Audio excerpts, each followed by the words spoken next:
ஏன்னா இது 24 வயசு பொண்ணு என்னை பார்த்து கேட்குது. என்ன கேட்குது? மாஸ்டர் முழு மனசோடு தான் என்ன பண்ண சபைக்கணும், சும்மாலாம் ஆண்டவர் தேடக்கூடாது. நான் சொன்னேன், யாருமே எடுத்தவொடனே முழு மனதில் என்ன பண்ண முடியாது, தேட முடியாது. நீங்களாம் கவனிச்சு பாருங்கள், குழந்தையா இருக்கும்போது வாயில் ஊற்றும் போது மருந்து கசக்குச்சு. நான்லாம் இப்போ என் வயசு ஒரு 31 வயசு எரும மாடு மாதிரி ஆகிட்டேன். டாக்டர் ஆப்ரேஷன் பண்ணுவோம், இந்த மாத்திரை சாப்பிடு அந்த மாத்திரை எல்லாத்தையும் எடுத்து வாயில் என்ன பண்ணுறேன், கசக்குது தான். ஆனால் என்ன பண்ணுறேன், இது நல்லதுன்றதை நான் என்ன பண்ணிட்டேன், உணர்ந்துட்டேன். ஆனால் அவங்க பிள்ளைகள் நல்லது என்கிற அனுபவத்துக்கு வர வரையும் படுக்க வச்சு வாயில் ஊற்ற வேண்டியது யாரோட கடமை? தகப்பன் தாயோட கடமை. இன்னைக்கு எதையோ கொடுத்துட்றோம். கொடுக்க வேண்டியது எது? தேவனாகிய கர்த்தருடைய வார்த்தையை உங்கள் பிள்ளைக்கு கொடுக்க வேண்டியது மிக மிக அவசியம். ஏன்னா இன்னைக்கு நிறைய பெண் பிள்ளைங்க வேலை செய்யறதுக்கு, ஓப்பி அடிக்கிறதுக்கு, பால் மறைன்னு சர்ச்சைக்கு போகிறோன்னு ஓடி போயிடுறோம். வீட்டில் சாமான் கழுவ வேண்டிய வேலை இருக்கும். என்ன பண்ணுறேன், நான் சர்ச்சைக்கு போகிறேம்மா. என்ன பண்ணுறேன், சர்ச்சைக்கு போகிறோம்மா. வீட்டில் நிறைய காரியங்கள் இருக்கும், சமைக்கிற வேலை இருக்கும், எல்லா வேலையும். நான் என்ன பண்ணுறேன், சர்ச்சைக்கு போகிறேன். என்ன பாஸ்டர் சர்ச்சைக்கு போகிறத நோ சொல்கிறீங்களா? வீட்டில் இருக்கிற கடமையை முடிச்சுட்டு உங்கள் பெண் பிள்ளை போச்சுன்னா அவள் ஆவிக்குரிய ஜீவத்திலே இருக்கிறாள். நல்லா புரிஞ்சுக்கோங்க, ஆண்டருக்குள்ளே இருக்கிறா. எல்லாத்தையும் ஓப்பி அடிச்சுட்டு அவள் போகிறான்னா இன்றைக்கி புரிஞ்சுக்கோங்க, உங்கள் பிள்ளையோ இருந்தாலும், ஆண் பிள்ளையாக இருந்தாலும் சரி, பெண் பிள்ளையாக இருந்தாலும் சரி, ஆண்டவர் ஃபார் சேக் சும்மா என்ன பண்ணுறாங்க, தேடுறாங்க. அந்த கனி உங்களுக்கு எப்போ தெரியுமா தெரியும்? நீங்கள் மரணத்தில் படுக்கும் போது உங்கள் பிள்ளைகள் ஆடுகிற ஆட்டத்தில் தெரியும். என்ன தெரியும்? ஏன்னா இப்போ இருக்கிற பெண் பிள்ளைங்க நல்லா வீட்டுக்கும் போகிற அப்பா அம்மா கதறாங்க. 40 வயசாவது 50 வயசாவது, சுகர் இருக்குது, எல்லாம் இருக்குது. அவங்க தான் ஏஞ்சி என்ன பண்ணுறாங்க, பாத்திரத்தை கழுவுறாங்க.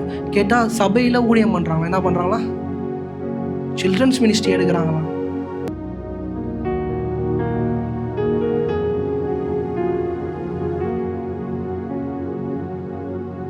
இந்த காலை வேளையில் நான் எடுத்திருக்கிற தலைப்பு வந்து பார்த்தீங்கன்னா, பெற்றோர்கள் தன் பிள்ளைகளுக்கு கொடுக்கக்கூடிய சிறந்த பரிசு.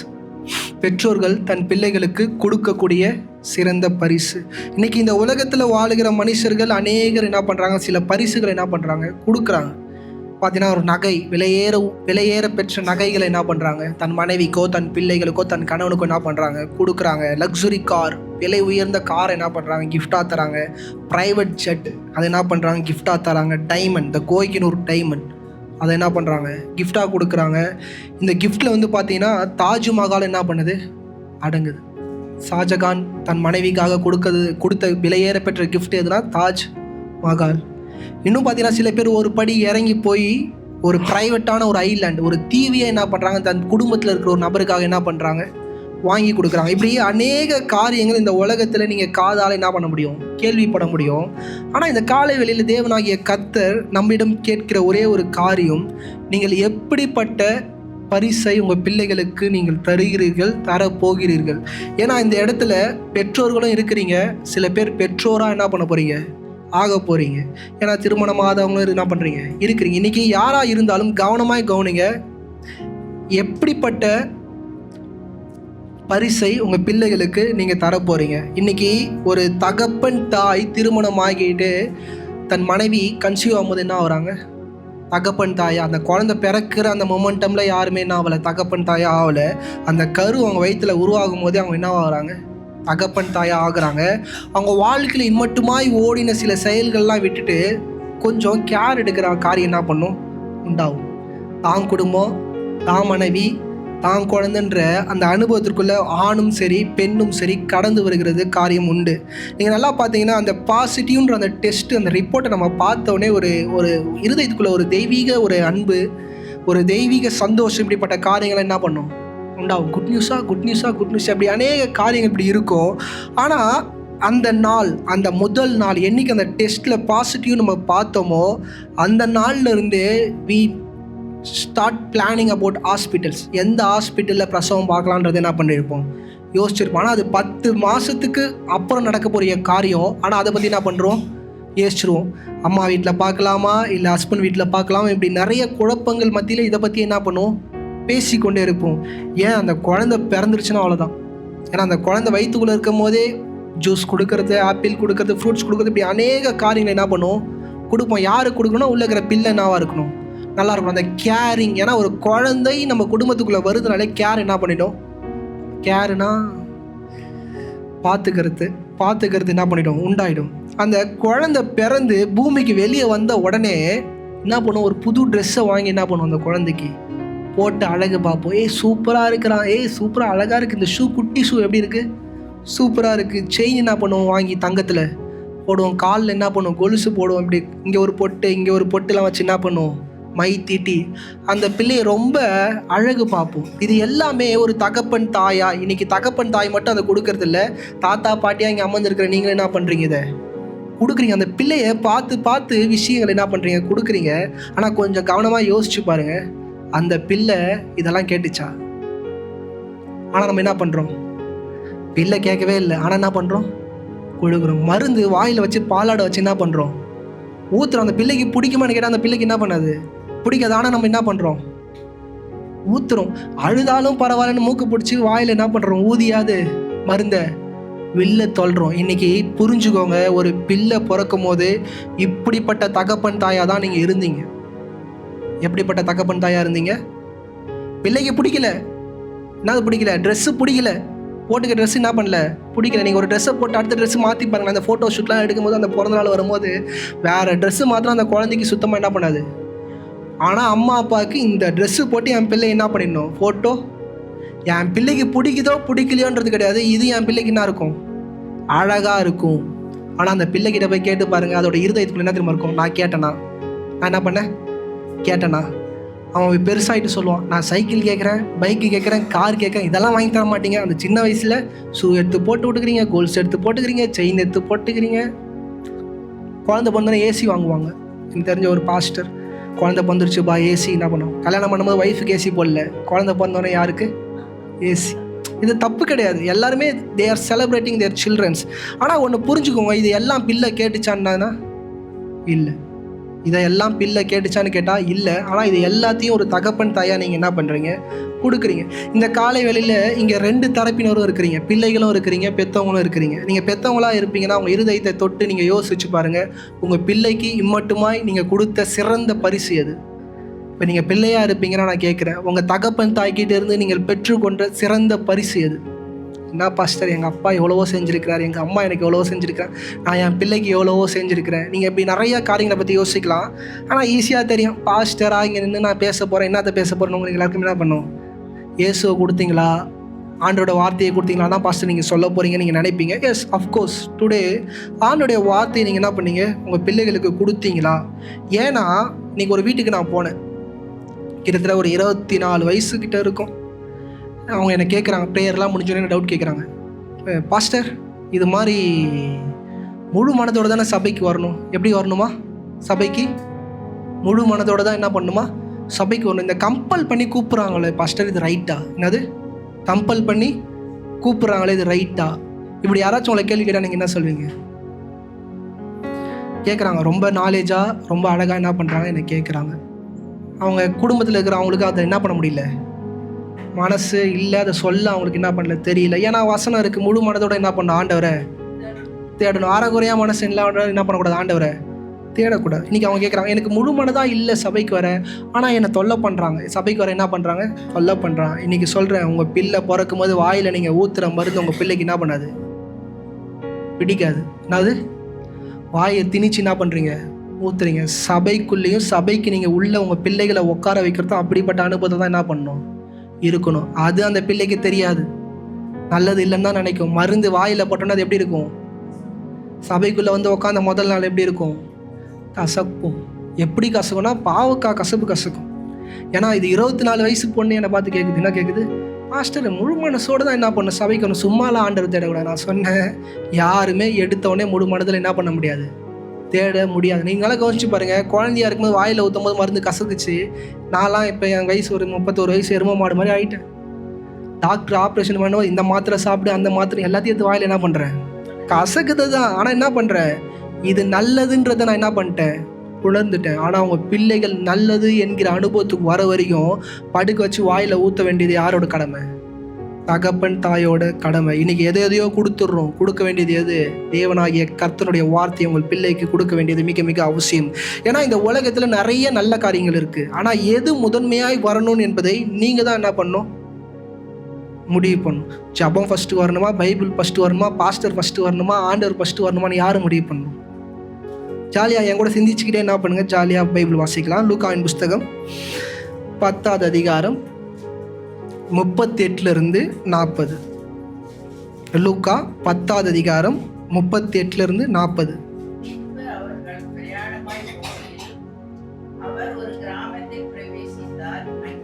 மார்த்தாள் என்னும் பேர் கொண்ட ஒரு ஸ்திரீ அவரை தன் வீட்டிலே ஏற்றுக்கொண்டாள்.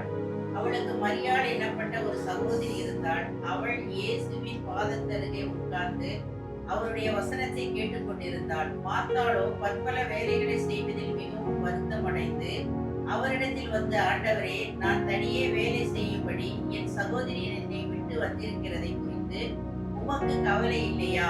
எனக்கு உதவி செய்யும்படி அவளுக்கு சொல்லும் என்றார். போதுமா. இந்த இடத்துல சபை முதலாவது புரிந்து கொள்ள வேண்டிய காரியம், உங்க வாழ்க்கையில எதற்கு முதலாவது முக்கியத்துவம் கொடுக்குறீங்க? உங்க வாழ்க்கையில, உங்க பிள்ளையோட வாழ்க்கையில எது முதலாவது முக்கியத்துவம் கொடுக்குறீர்கள் என்பதை யோசிங்க. உங்க பிள்ளை உருவான முதல் நாள் ஜெபிக்க தோணுச்சா? உங்க பிள்ளை உருவான முதல் நாள் அந்த யோசிச்சு பாருங்க, அந்த நாளை யோசிச்சு பாருங்க. உங்கள் பிள்ளை அந்த ஹாஸ்பிட்டலில் இருக்கலாம், இல்லை ஒரு கார்டு போட்டு பார்த்ததா இருக்கலாம், இல்லை ஹாஸ்பிட்டலில் அந்த குழந்தை பிறந்து வந்து அந்த அனுபவத்தை யோசிச்சு பாருங்கள். முதல்ல உங்கள் இருதயம் தான் தோணுச்சு. இது ரொம்ப முக்கியம். இதுதான் அவங்க பிள்ளையோட வாழ்க்கையே மாற்ற போகுது. இன்றைக்கி குழந்தை பெற்றுட்டிங்கன்னா தட்ஸ் ஃபைன், குழந்தை பெற்றுக்க போகிறீங்கன்னா கொஞ்சம் யோசிங்க. இதுதான் அவங்க பிள்ளையோட வாழ்க்கையை என்ன பண்ண போகுது, தீர்மானிக்க போகுது. அவன் சபைக்குள்ளே இருக்க போகிறானா இல்லையான்றது எங்கே உருவாகுது? குழந்தை பிறக்கும் போது கணவன் மனைவியாக அவங்க மைண்டில் என்ன வருது? ஃபஸ்ட்டு கையில் ஏந்தும் போது ப்ரேயர் வருதா? இதுதான் ரொம்ப முக்கியம். நன்றி வருதா? துதி வருதா? இதெல்லாம் ரொம்ப ரொம்ப முக்கியமான ஒரு விஷயம். இன்றைக்கி இந்த இடத்துல நல்லா கவனிங்க. நிறைய காரியங்கள் நல்லது, ஆனால் எது முதலாவது வரணுன்றதை நீங்கள் புரிஞ்சுக்கணும். மரியாள் ஏசு கிறிஸ்துவை பற்றி என்ன பண்ணல, யோசிக்கல. ஏசு கிறிஸ்து வராரு, ஆனால் வீட்டுக்குள்ளே கூப்பிடணுன்ற விஷயத்தை யார் யோசிக்கல? மரியாள் யோசிக்கல. நல்லா புரிஞ்சுக்கணும். பைபிள் நல்லா படிங்க, சும்மா சூப்பராக இன்ட்ரெஸ்டாக இருக்கும். மரியாள் என்ன பண்ணல, ஆண்டரை கூப்பிட்டு ஆண்டருக்கு ஒரு சிக்கன் பிரியாணி மட்டன் பிரியாணி போட்டு பார்க்கணும்னு சொல்கிற எண்ணம் யாருக்கு இல்லை? மரியாளுக்கு இல்லை. மரியாள் அதை பற்றி யோசிக்கவே இல்லை. மரியாள் வீட்டை விட்டு வெளியே கூட என்ன பண்ணல, போகல. ஆனால் மார்த்தாள் இயேசு கிறிஸ்துவை பார்த்தோன்னே என்ன பண்ணா, தன் வீட்டுக்கு அழைச்சா. மார்த்தாள் முதலாவது செய்த காரியம் சரியான காரியம். முதலாவது மார்த்தாள் செய்த காரியம் என்னது? இன்னைக்கு நம்மளும் இந்த வாழ்க்கையில் இந்த ஊழிய அனுபவத்திற்குள்ள ஆண்டருக்குள்ள கிட்ட வரமோ சில நேரம் கரெக்டாக வந்துடும். எப்படி வந்துடும்? ஆண்டோட சமூகத்துக்குள்ளே, சபைக்குள்ளே, ஊழியக்காரங்க, இப்படி எல்லாருக்கிட்டையும் நம்ம அணுகுமுறையில் கரெக்டாக வந்துடும். அதே மாதிரி மார்த்தாள் பாருங்கள், அங்கே ஏசு கிறிஸ்து மாத்திரம் வரல, கூட 12 சீசர்களும் வராங்க. அப்போனா 12 + 1 13 பேருக்கு சாப்பாடு என்ன பண்ணணும், போடணும். இன்னைக்கு மார்த்தாள் ஏசு கிறிஸ்து உள்ளே கூப்பிடும் போதே அவரோட இருதயம் என்ன தெரியுமா இருந்துச்சு? இவங்க இத்தனை பேருக்கு நான் என்ன பண்ணணும், போஷிக்கணும். இத்தனை பேரை நான் என்ன பண்ணணும், ஆகாரத்தை கொடுக்கணுன்ற எண்ணம் பாருங்கள். அந்த இருதயம் பாருங்கள், கூப்பிடும் போதே ப்ரீ பிளான்ட். சும்மா போகிற போக்கில் இப்படியே கூப்பிட்டு ஆண்டவர் ஜெபம் பண்ணிட்டு என்ன பண்ணுங்க, வீட்டுக்கு ஆசீர்வாதம் கொடுத்துட்டு போகலாம். மார்த்தாள் என்ன பண்ணல, கூப்பிடல. ஏன்னா இருதயம் ஃபுல்லாக ஓடுது. ஒரு ஊழியர், தேவனுடைய பிள்ளை, இவர் என்ன பண்ணணும், நம்ம கனப்படுத்தணும், என்ன பண்ணுறா, உள்ளே கூப்பிட்றா. மரியாள் அந்த இடத்துல நல்லா கவனிங்க. மரியாளும் ஆண்டவரை நேசிக்கிறா, மார்த்தாளும் ஆண்டவர் என்ன பண்ணுறாங்க, நேசிக்கிறாங்க. ஆனால் 2 பேரோட நேசத்தில் வித்தியாசங்கள் இருக்குது. 2மே தவறு கிடையாது. இன்னைக்கு நிறைய பேர் பிரசங்கம் பண்ணும்போது சொல்லிடுறாங்க, மார்த்தாள் பண்ணது என்னது, மார்த்தாள் பண்ணது தவறே கிடையாது. ஏன்னா இயேசு உள்ள கூட்டதே யாரு? மரியாள் என்ன பண்ணல. ஏன்னா வசனத்தை ஒழுங்காக உட்காந்து வாசிக்காதனால சில நேரம் ஒரு ஆளை கெட்டவராகவும் ஒரு ஆளை நல்லவங்களாக என்ன பண்ணிடுறோம், மாற்றிடும். இன்னைக்கு ஊழியத்திலையும் சரி, எல்லாத்துலேயும் சரி, சின்ன சின்ன அணுகுமுறையில் தான் எல்லாருமே என்ன பண்ணிடுறாங்க, தப்பு பண்ணிடுறாங்க. தேவனை தேடுகிற சின்ன சின்ன அணுகுமுறையில் தான் எல்லாரும் தப்பு பண்ணுறாங்க. ஆனால் எல்லாரோட இருதயம் என்ன தெரியுமா, ஆண்டவர் தான் துதிக்கணும், ஆண்டவர் தான் போற்றணுன்ற எண்ணம் உள்ளே இருக்கும்.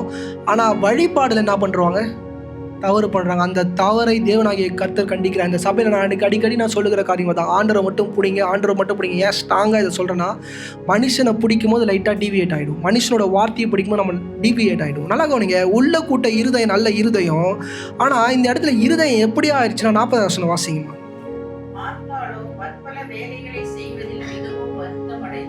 வேலை செய்கிறது என்ன ஆயிடுச்சு?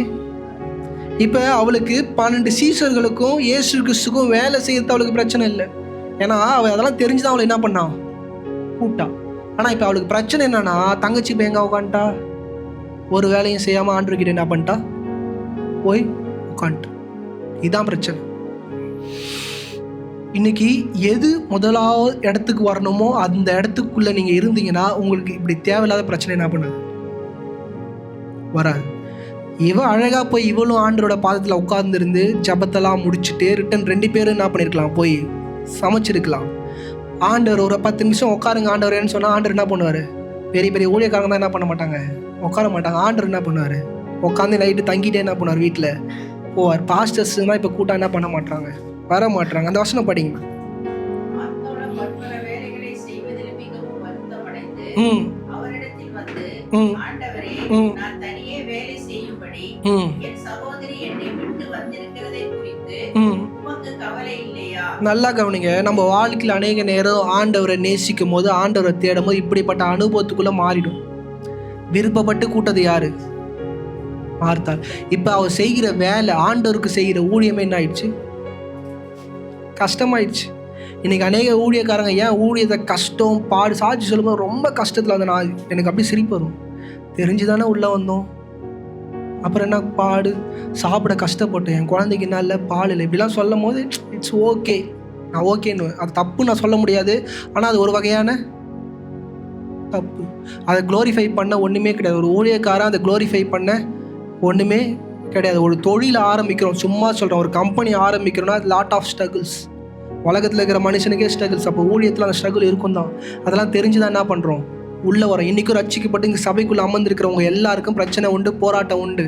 அதெல்லாம் தெரிஞ்சுதான் என்ன பண்ணியிருக்கிறீங்க, உள்ளே வந்திருக்கு. ஆனால் உள்ளே வரும்போது கொஞ்சம் சுச்சுவேஷன் இப்படி மாறும்போது, பக்கத்தில் இருக்கிற சிஸ்டர் நல்லா ஆகும்போது, பக்கத்தில் இருக்கிற பிரதர் நல்லா ஆகும்போது, நம்மளோட என்னென்னு தெரியுமா, ஆண்டவரே என்னது தப்பு யாருக்கிட்டன்றத நம்ம தான் உணர்றோம். இன்றைக்கி ஆசீர்வாதத்தை சபைகள் இழந்து போனதுக்கான காரணம் தப்பு நம்ம கிட்டன்னு இருக்கிறத என்ன பண்ணிட்டாங்க, விட்டுட்டாங்க. மரியாள் மார்த்தாள் போகிறா, ஃபோர்ஸாக போகிற ஆண்டவர்கிட்ட போய் எப்படி அக்யூஸ் பண்ணுறான்னா, ஆண்டவருக்கு புத்தி சொல்கிற இடத்துக்கு போயிட்டான். எங்கே போயிட்டா? இன்றைக்கி நாமும் நம்மளுடைய ஜெபத்தில் அநேக நேரம் யாருக்கு புத்தி சொல்கிறோம், ஆண்டவரே நீ இது இப்படி பண்ணியிருக்கணும், அதை அப்படி பண்ணியிருக்கணும். படிங்கம்மா. என் சகோதரி என்னை விட்டு வந்திருக்கிறதை குறித்து உமக்கு கவலை இல்லையா? ஆண்டவர்கிட்டே போய்க்கிறா, கேட்குறா. மரியாள் இங்கே சும்மா உட்காந்துக்கிறாங்களே, கவலை இல்லையா? இன்றைக்கி ஜெபம் அப்படி தான் இருக்குது. இன்றைக்கி அநேக நேரம் ஜெபம் அப்படி தான் இருக்குது. ஏன் ஆண்டவரே இதை எனக்கு பண்ணீங்க, ஏன் என் பிள்ளை வாழ்க்கையில் இதை பண்ணீங்க, ஏன் என் பொண்ணு வாழ்க்கையில் இதை பண்ணீங்க. ஆனால் அவர் சொன்ன விஷயம் எல்லாத்தையும் இவங்க என்ன பண்ணிட்டாங்க, விட்டுட்டாங்க. ஏன்னா அங்கே சத்திய வசனத்தை திறந்து தேவனாகிய கர்த்தர் போதிச்சு கொண்டிருக்கும் போது நபர் எங்கே இருக்கணும்னா, சத்திய வசனத்தை கேட்கிற பாதத்தண்டையில் உட்காருகிற அனுபவத்துக்குள்ளே யார் இருக்கணும், மார்த்தாள் இருக்கணும். மார்த்தாள் எங்கே ஃபோக்கஸில் போயிட்டான்னா, வேலை செய்கிறதுல போயிட்டா. வேலை செய்கிறது போனது மாத்திரம் இல்லை, ஆண்டவரே குற்றப்படுத்துகிற இடத்துக்கு போயிட்டான். இன்றைக்கி ரட்சிக்கப்பட்டு சபைக்குள்ளே வந்தீங்கன்னா முதல் அனுபவம் என்ன தெரியுமா வரும், ஆண்டவர் கெட்டவரணும், ஆண்டவரை குற்றப்படுத்துகிற அனுபவத்துக்குள்ளே ஆட்டோமேட்டிக்காக உங்கள் இருதயம் வரும். யோசிச்சு பாருங்கள், உங்கள் ஜபத்தில் ஆண்டவரை நீ பண்ணது சரியா, நான் அவ்வளோ நேரம் ஜெபம் பண்ணேன், உபவாசம் இருந்தேன், நீ என்ன பண்ணியிருக்கிறீர், நான் உன்னை எதிர்பார்த்தேன், நீ எனக்கு கொடுத்தது என்னது. இந்த அனுபவத்துக்குள்ளே தான் பிசாசு ஆட்டோமேட்டிக்காக நம்மளை இட்டுன்னு போகும். யாரை குற்றப்படுத்துகிற அனுபவத்துக்குள்ள. இன்னைக்கு கணவனை மனைவியை குற்றப்படுத்துகிற இடம் வேற, ஆண்டவரை குற்றப்படுத்துகிற அனுபவத்துக்குள்ள உங்க வாழ்க்கை என்ன பண்ணும், உங்க ஊழிய துவக்கம் எங்க எடுத்துமே முடிக்கும். மார்த்தாளோட ஊழியம் தேவனை குளோரிஃபை பண்ணலாம், தேவனை ஆராதிக்கலாம், தேவனை துதிக்கலாம், தேவனுக்கு தேவையான உகுந்தமான காரியங்கள் எல்லாம் செய்யலான்னு கூட்ட அந்த நபரு தேவனை என்ன பண்றான். பைபிள் வாசிக்கும் போது புரிஞ்சுக்கோங்க, நம்மளும் அப்படிதான் இருப்போம், ஆனா நமக்கு தெரியாது.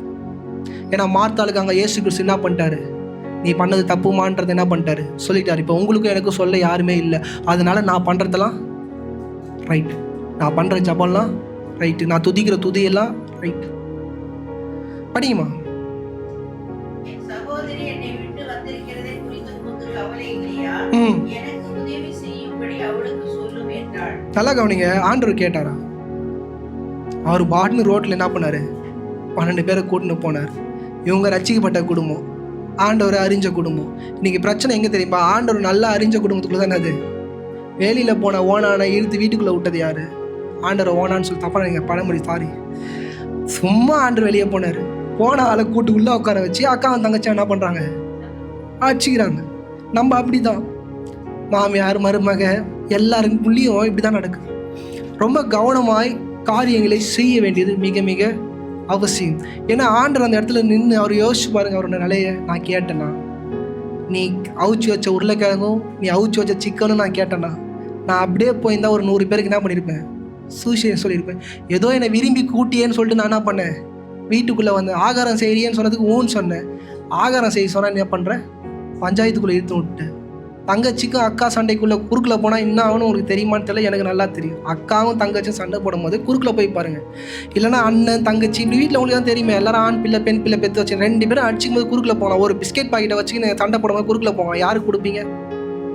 அப்படி தான் ஆண்டவர் மாட்டிக்கிட்டார். இன்றைக்கி அநேக நேரம் நம்ம வாழ்க்கையில் தேவனாகிய கர்த்தர் இப்படி தான் மாட்டின்னு தவிக்கிறார். நீங்கள் பண்ணுற ஜபம் ஒன்று, உங்கள் பிள்ளை பண்ணுற ஜபம் ஒன்று, உங்கள் வீட்டில் இருக்கிற பெண் பிள்ளை பண்ணுற ஒரு ஜபம் ஒன்றுன்னும் போது காட் ஸ்ட்ரகிளிங்.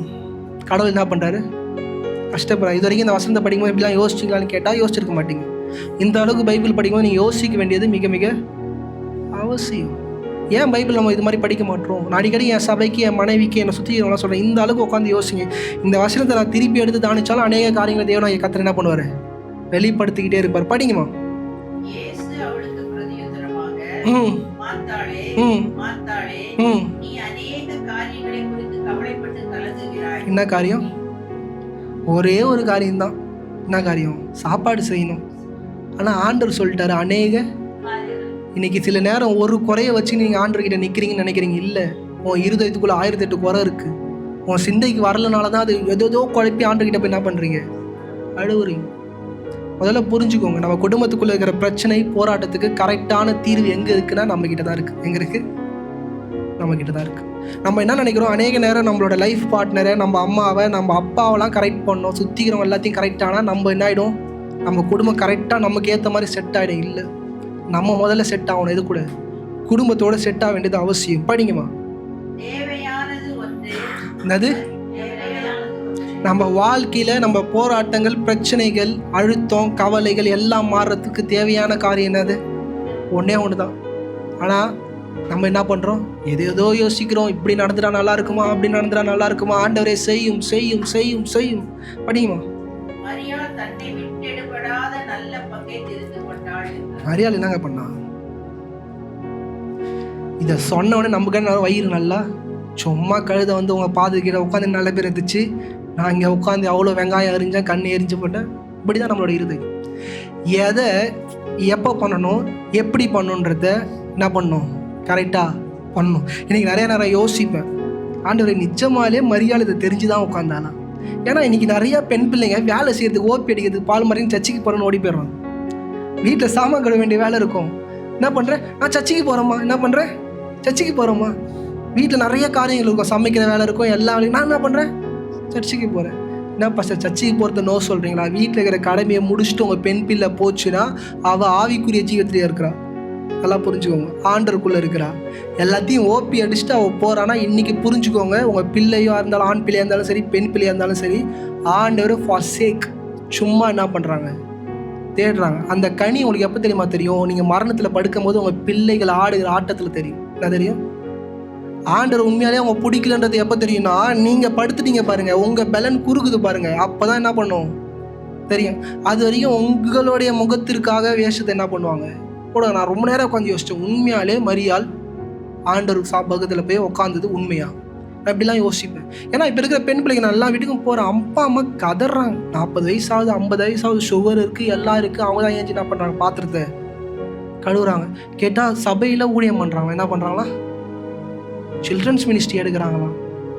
நான் சொல்கிறேன், அந்த பொண்ணுக்கிட்ட உட்காந்து பேசுகிறேன், அம்மா நீ பண்ணுறது தப்புமா? உங்களுக்கு என்ன தெரியும்? 8 மணி ஆயிடுச்சு, 10 மணி ஆயிடுச்சு. கூகுள் மீட்டில் என்னது? ப்ரேயரா? கூகுள் மீட்டில் என்னது? ப்ரேயரா? நைட்டு 11 மணிக்கு என்ன பண்ணுறாங்க? ப்ரேயர் பண்ணுறாங்க எல்லாரும் கூகுள் மீட்டில் வச்சுட்டு. வேலையை பாடுறாரு, இப்படி மேக்கப் போடுறாரு, இப்படி பண்ணுறாரு, தலை சீவுறாரு, ஜபம் போய் நிற்குது. நான் நடத்துகிற அந்த ஜபத்தை நடத்துகிறவனுக்கு முதலாவது என்ன இல்லை? அறிவில்லை. என்ன இல்லை? ஆண்டவரை முதலாவது எப்படி தேடணும்? ஒரு கொரோனா டைமில் இந்த Google meet it's fine, phone காலில் பண்ண ஜபம் ஓகே. ஆனால் தேவன் ஒரு வழிமுறையை வச்சிருக்கிறார். இப்படி தான் தேவனை ஆராதிக்கணும், இப்படி தான் துதிக்கணும். எல்லாத்தையும் என்ன பண்ணுறாங்க? மக்கள் இழந்து போகிறாங்க.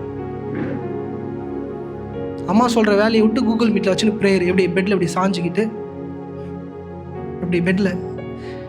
எனக்கு வந்துச்சுக்கோ பாவம். அம்மா என்ன பண்ணுறாங்க, அப்பா என்ன பண்ணுறாங்க? ஊழியம் பண்ணுறாங்க. ஊழியக்கார பிள்ளை தான், வேறு எந்த பிள்ளையும் இல்லை. நான் வேறு யாரையும் பெருசாலாம் உங்களை பற்றிலாம் பேசலை. ஊழியக்காரோட பிள்ளை தான் என்ன பண்ணுது? இவ்வளோத்தையும் பண்ணுது. நான் ஏன் இதை சொல்கிறேன்னா, நீங்கள் வயசாகும் போது, நீங்கள் படுக்கையில் படுக்கும் போது உன் பிள்ளை ரட்சிக்கப்படலைன்னு ஒரு உணர்வு உங்களுக்கு வந்துச்சுன்னு வச்சுக்கோங்களேன், உங்களோட இருதயம் தாங்கிக்க. படிங்கம்மா.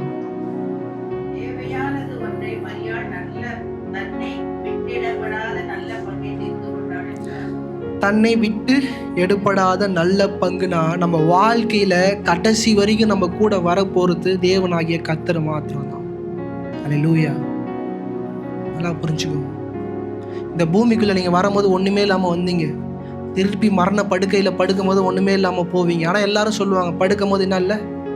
ஒன்றுமே இல்லை. ஒரு ரட்சிக்கப்பட்ட பிள்ளைக்கு மட்டும் நான் ஒன்று சொல்கிறேங்க. தாயின் கருவில் நீ உருவாகும் போது உன்னோடு இருந்த தேவனாகிய கர்த்தர் திருப்பி மரண படுக்கையில், இந்த பூமி பரகமான இந்த மரண படுக்கையில் படுக்கும்போது உன் கூட உன் கணவன் உன் மனைவி யாருமே வரமாட்டாங்க. கர்த்தர் இருப்பார். எங்கே இருப்பார்? படுக்கைக்கு போகும்போது நீங்கள் தனியாக போக மாட்டீங்க. நல்லா புரிஞ்சுக்கோங்க. சத்திய வசனத்தை நல்லா புரிஞ்சுக்கோங்க. நமக்கு கூட யார் இருப்பா? கர்த்தர் இருப்பார். நித்தியத்தில் நம்மளை போய் கொண்டு சேர்க்குற வரைக்கும் அவரோட பிரசனம் நம்ம கூட என்ன பண்ணும்? இருந்துக்கிட்டே தான் இருக்கும். நீங்கள் பரதேசியில் போய் இருந்தாலும் அங்கே தேவன் உங்கள் கூட என்ன பண்ணுவார்? இருப்பார். அதுதான் சொல்கிறார். மரியாள் நல்ல பங்கை என்ன பண்ணா? தெரிந்து கொண்டார். இன்னைக்கு உங்கள் பிள்ளைக்கு அப்பேற்பட்ட நல்ல பங்கை பரிசா நீங்கள் கொடுத்துருக்குறீங்களா? யோசிச்சுப்பாரு. பாஸ்டர், என் புள்ள சபைக்கு வரான் பண்ணுறான், ஆனால் நீங்கள் சொன்னாலாம் இடிக்குதே பாஸ்டர், வீட்டுக்கு உண்டான வேலையெல்லாம் செய்ய மாட்டானா? டவுட்டு. என்னது டவுட்? உங்கள் பிள்ளை ரட்சிக்கப்பட்டானன்றது டவுட். அது ஈஸியாக பெண் பிள்ளையை கண்டுபிடிச்சிடலாம். ஆண் பிள்ளை கொஞ்சம் கஷ்டம். பெண் பிள்ளை என்ன ஈஸியாக தெரிஞ்சிடும். அம்மாவுக்கு தேவையான கடமையை செய்தா இல்லையான்றதை வச்சு என்ன பண்ணிடணும்? ஈஸியாக தெரிஞ்சிடும். சங்கீதம் 86:16.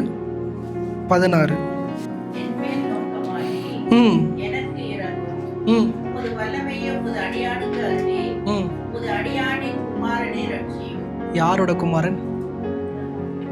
அடியாளின் குமாரன். ஒன்றும் இல்லை, என் அம்மாவோட பிள்ளை நான். அதுதான் என்ன பண்ணுறார் தாவீது சொல்கிறார். எங்கள் அம்மா யார்? உம்முடைய விசுவாசி, உம்முடைய அன்புக்குரிய ஒரு ஆள். இன்றைக்கி உங்கள் பிள்ளை ஜபம் பண்ணுகிற அனுபவத்துக்குள்ளே வரும்போது இந்த அனுபவத்துக்குள்ளே வரணும். உங்கள் அப்பா பேரை அம்மா பேரை சொல்லுகிற இடத்துக்குள்ளே யார் வரணும்? உங்கள் பிள்ளை வரணும். அந்த அளவுக்கு சத்திய வசனத்தை நீங்கள் என்ன பண்ணணும்? போதிக்கணும். ஆண்டவருடைய அன்பை நீங்கள் என்ன பண்ணணும்? சொல்லித்தரணும். இன்றைக்கி ஆண்டவரை பற்றி சொல்லித்தரவே என்ன பண்ண தெரியல. ரட்சிக்கப்பட்ட பிள்ளைகளுக்கு தெரியல. இன்றைக்கி ஒரு சோஷியல் மீடியாவில் உங்களுக்கு தெரியும், இந்த இஷ்யூ எல்லாருக்குமே தெரியும். நான் பேசுகிறேன். சீமான் வந்து என்ன பண்ணிட்டாரு? ஆண்டவர் அன்பானவர் கிடையாது.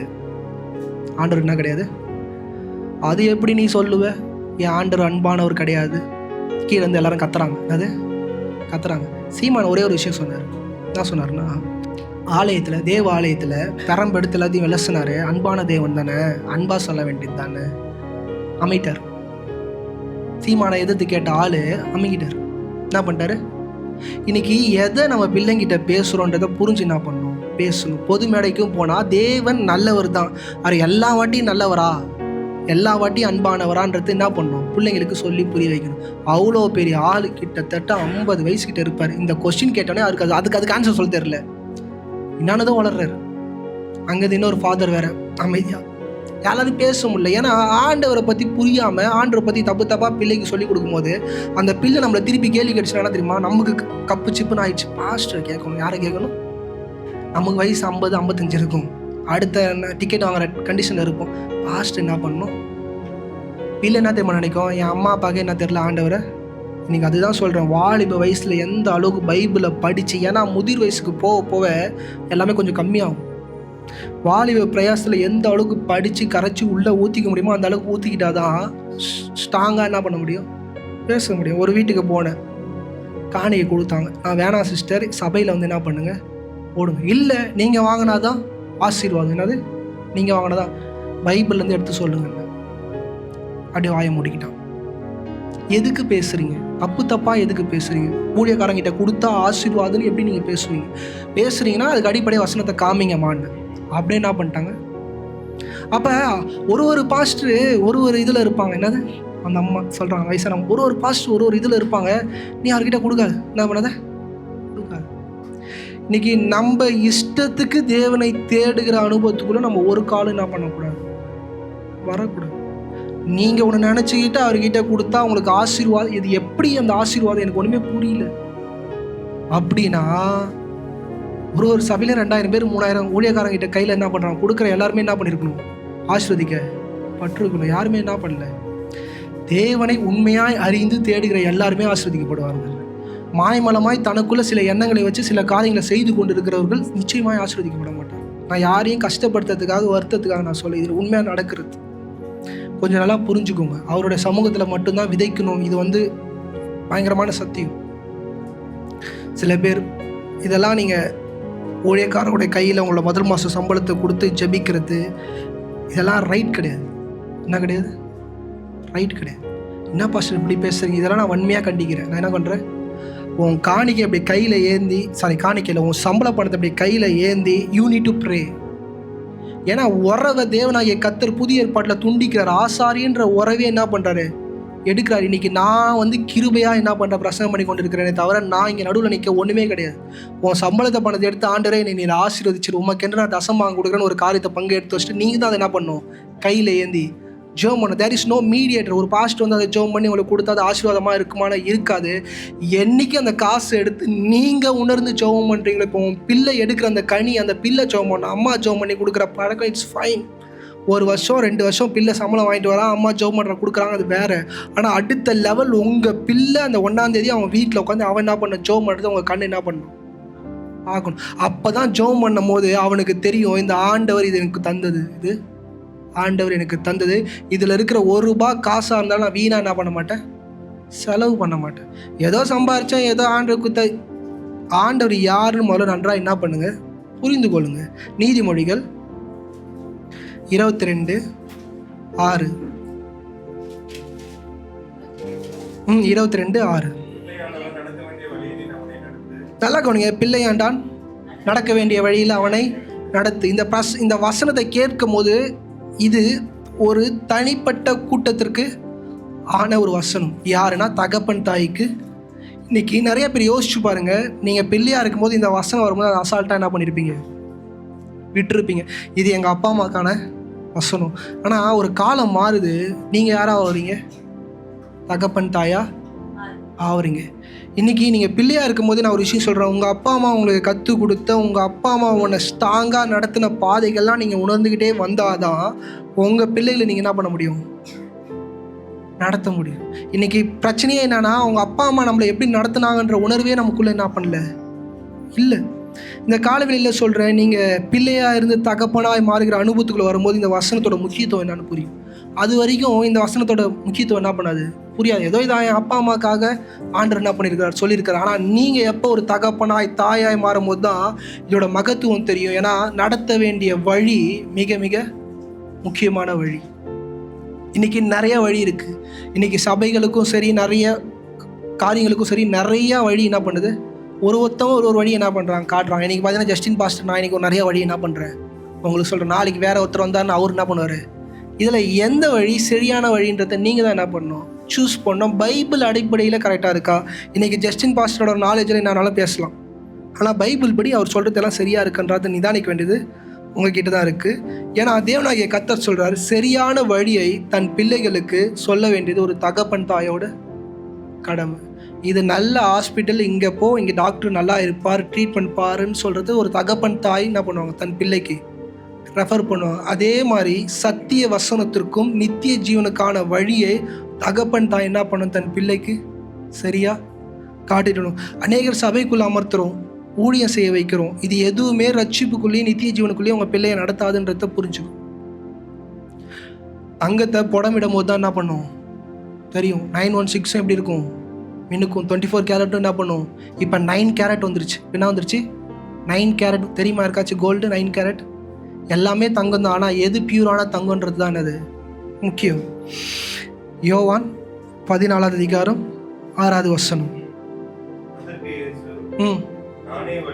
நானே.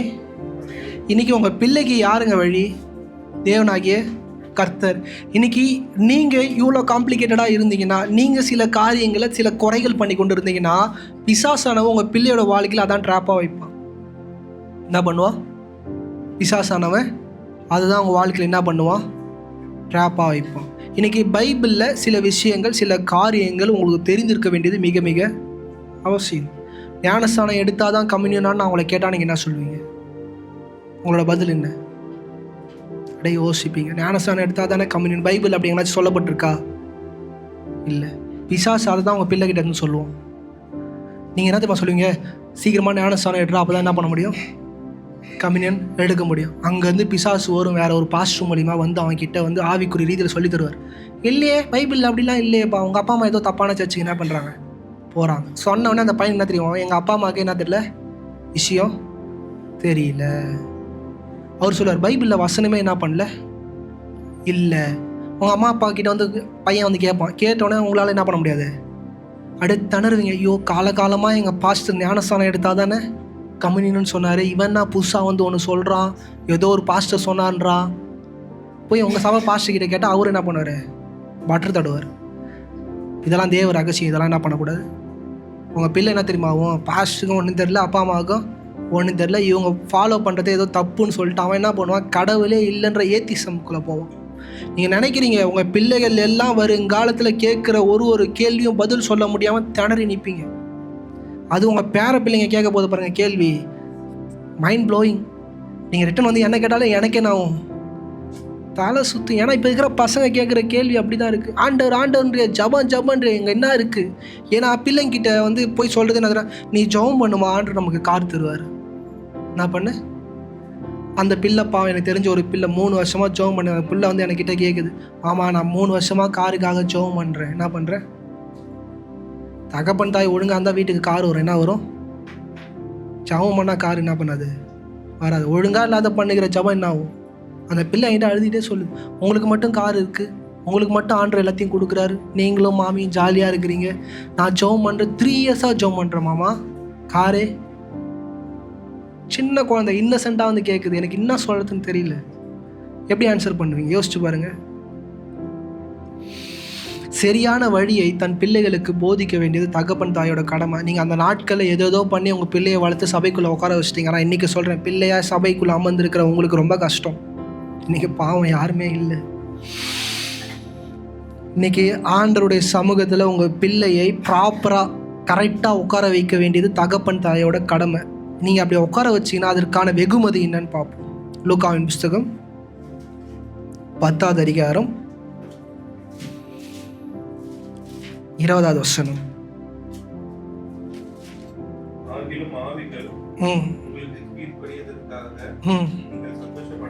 நல்லா கவனிங்க. ஆவிகள், நீங்கள் ஜெபம் பண்ணுறீங்க, நீங்கள் போய் காரியங்களை பேசுகிறீங்க, பிசாசு உங்களை பார்த்து ஓடுது, இல்லை நீங்கள் நிற்கிறீங்க, உங்கள் குடும்பத்தில் நீங்கள் ஜெபிக்க காரியங்கள்லாம் என்ன பண்ணுது, நடக்குது. இதெல்லாம் பார்த்து என்ன பண்ணக்கூடாது, நீங்கள் சந்தோஷப்படக்கூடாது. ஆண்டவரே என்ன சொல்கிறார், இதெல்லாம் பார்த்து என்ன பண்ணாத. உங்கள் தொழில் அப்படியே வளருது, இல்லை உங்கள் வேலையில் உங்களுக்கு இன்க்ரிமெண்ட் வந்துக்கிட்டே இருக்குது, எங்கே போனாலும் பிளெஸ்ஸிங்ஸு, எந்த பக்கம் திரும்பினாலும் என்னது பிளெஸ்ஸிங்ஸு, நீங்கள் என்ன பண்ணக்கூடாது, சந்தோஷப்படக்கூடாது. படிங்க பிரதர். எதற்கு ரட்சிக்கப்பட்ட பிள்ளை உண்மையாக சந்தோஷப்படணும்னா, ஜீவ புஸ்தகத்தில் நம்மளோட பேர் எழுதப்படுறதை குறித்து தான் நம்ம என்ன பண்ணணும், அனுதினமும் சந்தோஷப்படணும். இன்றைக்கி நம்ம அநேக காரியத்துக்காக என்ன பண்ணிடுறோம், சந்தோஷப்பட்டுடுறோம். சந்தோஷப்படுறதுல தப்பு ஒன்றும் இல்லை. அதை தள்ளி இதெல்லாம் என்ன பண்ணக்கூடாது, மேலே போகக்கூடாது. லூக்காவின் புஸ்தகம் 12வது அதிகாரம் 13லேருந்து 21 வரை.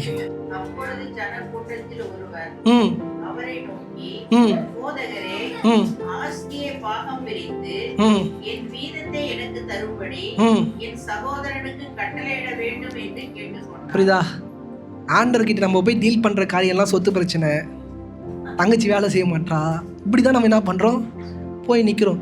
இது இன்னைக்கு நேற்று இல்லை, ஆண்டவர் பூமியில் வந்ததுக்கு முன்னாடிலேருந்து இப்படி தான் என்ன பண்ணுறாங்க. மோசே கிட்ட போய் முறையிட்டாங்க, கடைசியில் ஆண்டவர்கிட்ட என்ன பண்ணுறாங்க, முறையிடுறாங்க. படிங்கம்மா. அதற்கு அவர், மனுஷனே, என்னை உங்களுக்கு நியாயாதிபதியாகவும் பங்கிடுகிறவனாகவும் வைத்தவன் யார் என்றார். புரியுதா?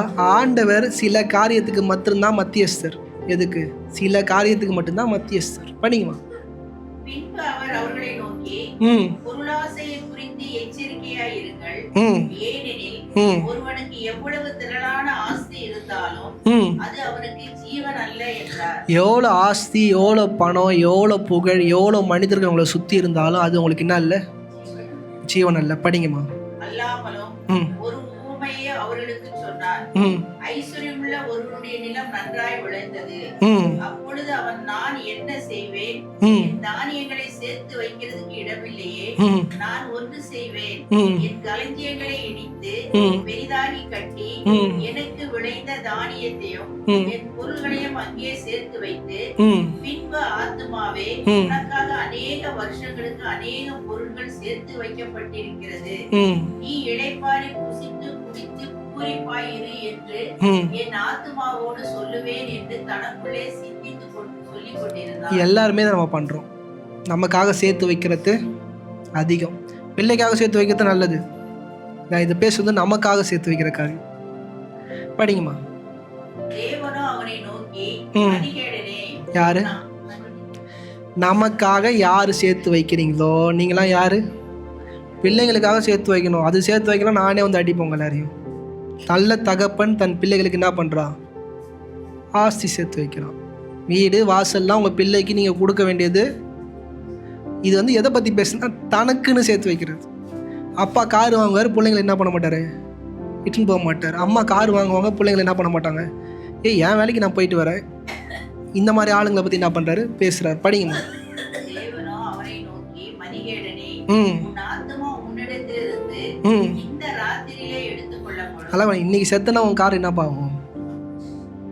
இன்னைக்கு செத்த பணம் அந்த சூர்கேஸுக்குள்ளே பொத்தி வச்சுட்டுக்கிறீங்களா? உன் பிள்ளை கூட கொடுக்காம என்ன ஆகும்? அப்படி தான் கேட்குறாரு ஆண்டவர். அப்போ தான் எனக்கு புரிஞ்சுது, அந்த காலத்தில் எதுக்கு செத்த உடனே இந்த சொந்தக்காரன் எங்கே இருந்தாலும் அடிச்சு பிடிச்சின்னு ஃபாஸ்ட்டாக ஓடி ஆறான்றது எனக்கு இப்போ தான் புரிஞ்சுது. நேராக வந்து பொட்டி பீரோக்குள்ள என்ன ஆகுதோ எடுத்து பாயிண்டில் வச்சு என்ன பண்ணுறாங்க? நீலக்கண்ணீர் வச்சுட்டு என்ன பண்ணிடுறாங்க? போயிடுறான்.